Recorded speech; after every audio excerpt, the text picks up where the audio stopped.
Hawk Hollow is the scene of the 5th Annual Virginia Team Invitational. Last year it was Team Rattle, beating out Seneca to earn their name on the jug again. This year the stakes are higher as the home team is packing the house with touring pros Avery Jenkins and Dave Felberg. To see who takes home the jug this year, stay tuned as Disc Golf Monthly starts now.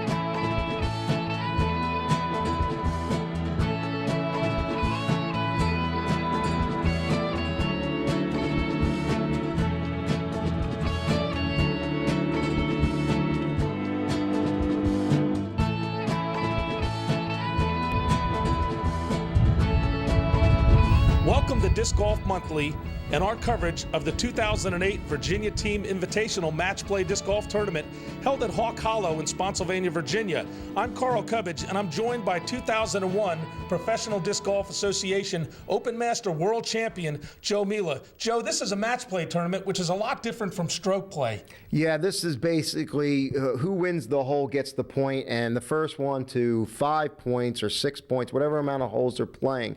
Let's say they're playing 12 holes. The first person to get to 7 points wins the match. And Joe, most disc golf is an individual sport. When this type of setting, we've got regional teams together, and there's a camaraderie and a sportsmanship and just going for the win. Yeah, I think the teams and the players are pumped up for the fact that, you know, they're playing a team type event. And so they have to kind of pick each other up a little bit. Very good. Well, it's a beautiful weekend here at Hawk Hollow. It's a little bit windy, and let's go out to the course now, Joe, and check out some of the action. Okay, let's go check it out. 12 teams faced off once again in the 5th Annual Virginia Team Invitational Tournament held at Hawk Hollow Disc Golf Course in Spotsylvania, Virginia. There were 2 divisions in the tournament, the Beef Division and the Dairy Division. Each division had 6 teams, each having 9 players. Representing the Beef Division was Team Rattle, PA Dell, Bayville, Nova, Spotsy, the new kid on the block team, Cowbell. Over to the Dairy Division, Teams Unity, the Beautifully Inbred, Team Home, Blue Ridge, Calvert, and the Free State Flyers. This event is a match play tournament. The match play doubles format differs from the traditional round of golf in that each player is assigned another player from another team to play on each hole. At the end of the hole, someone is either going to win the hole, tie the hole, or lose the hole. You then play 12 holes, and the person at the end of 12 who has the better record is going to win, and there is a chance of tying or pushing the match if both players end up with the same score. Defending champions Rattle reveal some of their strategy on how they intend to take home the jug a third time. I'm playing the open one spot, kind of a strategic thing. I'm actually the lowest rated player at 982. But we're mixing things up. We kind of have a different strategy. We brought Mike Hoffman, who's probably our top pro, down, and we moved Robert Leonard up, and we think that's our strategy. We think Robert's going to shake some people up. A total of 3 matches were played on the first day of the tournament. Team Rattle found themselves undefeated in the Beef Division after 3 matches, tying only to Team PA Dell, while teams Cowbell and Nova battled it out for second place, finishing with 2 wins and a loss each. Lowly Team Spotsy couldn't buy a victory, having lost every match, which was a waste of efforts of 2001 Am World's champion Kristen Weidel, who was undefeated, tying only to Mandy Hoffman on Team Cowbell. Over in the Dairy Division, after 3 rounds, it was Team Unity up by 1 victory, as there was a 4-way tie for second between teams Beautifully Inbred, Home, Calvert, and the Free State Flyers.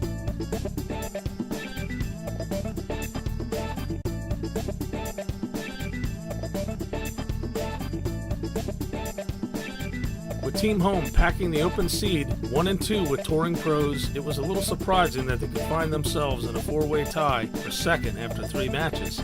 Seed 2 player Avery Jenkins held his weight, winning all 3 of his matches, beating out Brian Gawler by 2 holes in the second match, while David Felberg came off fresh 1 week after winning the Memorial in Arizona. Seemed to be shooting as hot as he beat John Gregory of Beautifully Inbred by 4 holes, but then seemed to fade as he took a loss to Vince Worley by 4 holes and then narrowly losing to Tom Kim. Many of David's shots went out of bounds, and it seemed as though he may be a little out of touch with the layout of the course.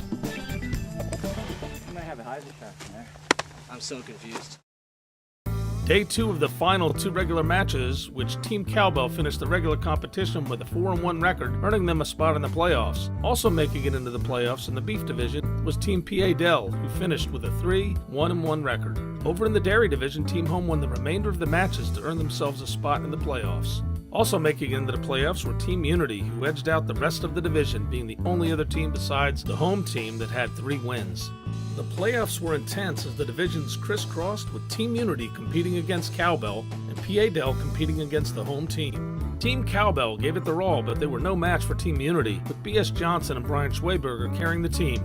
In the other playoff, it was Team PA Dell going against the home team. Touring pros Feldberg and Jenkins were not enough to hold off 2007 World's runner-up Marcus Kallstrom and the Delaware Deucer Mike Moser, while young guns Nick Schneider and Nathan Cron cleaned up in the 3rd and 4th seed. Nathan Cron's spot on the team came out of a near tragedy as the original 4th seed member John Bradway had to leave and head back to Philadelphia to take care of a family emergency.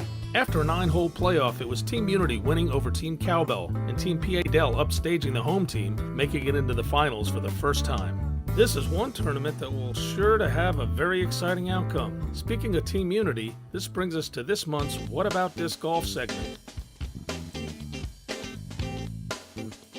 Hi, my name is Brian Schweberger, and y'all are here today to watch me and try and learn to throw the overhand hook thumb, also known as the thumber. When I throw mine, I'm throwing a very overstable disc. Here I got 3 Firebirds and 1 Star Whippet X. I'll start off with the least stable Firebird and work my way up to the more stable disc, the Whippet X, and we'll see how they progressively get a little further as I go. When I'm throwing it, I wrap my first digit of my index finger around with my thumb pinched in, so if I try to pull it out, it's in there really tight. So I get a lot of snap and a lot of power on it. Here we go. When I'm doing my approach, I do like a basic outfielder's throw to when he's throwing from the outfield to the infield, doing a little crow hop. It creates the line that I want to throw and helps me get some more power in it with my entire body.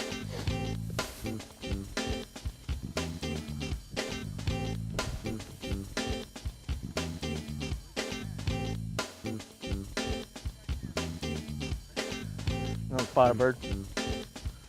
When I'm throwing it, I'm trying to release it probably about a 45-degree angle off my shoulder, from level to 45 degrees, not too high or you won't get enough forward penetration on the shot for distance.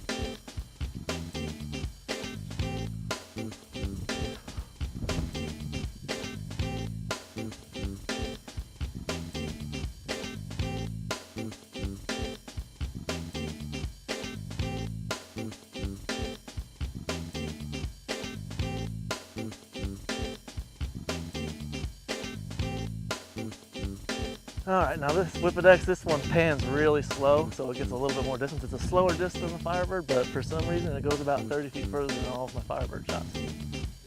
All of my discs, they're all max weight, 175 grams. It just feels better when I'm throwing. It's less wear and tear if I'm trying to throw something really light. So I always try and stick with max weight plastic.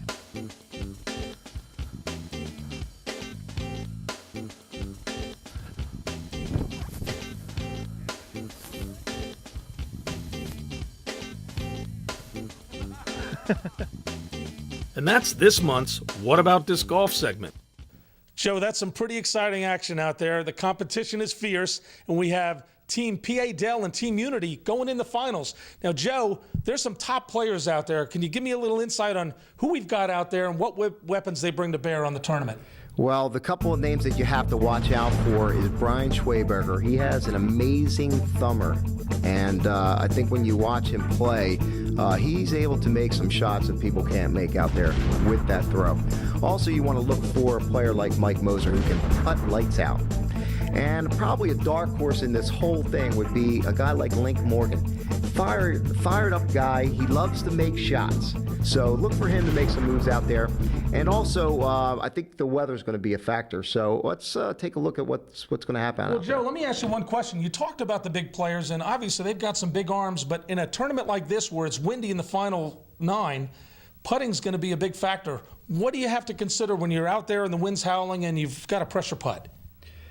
Well, you want to make sure that the disc isn't slanted left or right. You want to keep it as flat as you can when you're out there playing so it's not affected by the wind. And you also have to watch these slopes out here. If the disc lands the wrong way with that little bit of wind out there, you could get those rollaways. And we like to call them death rolls. Death rolls. On that, Joe, we're going to go to break. We'll be right back.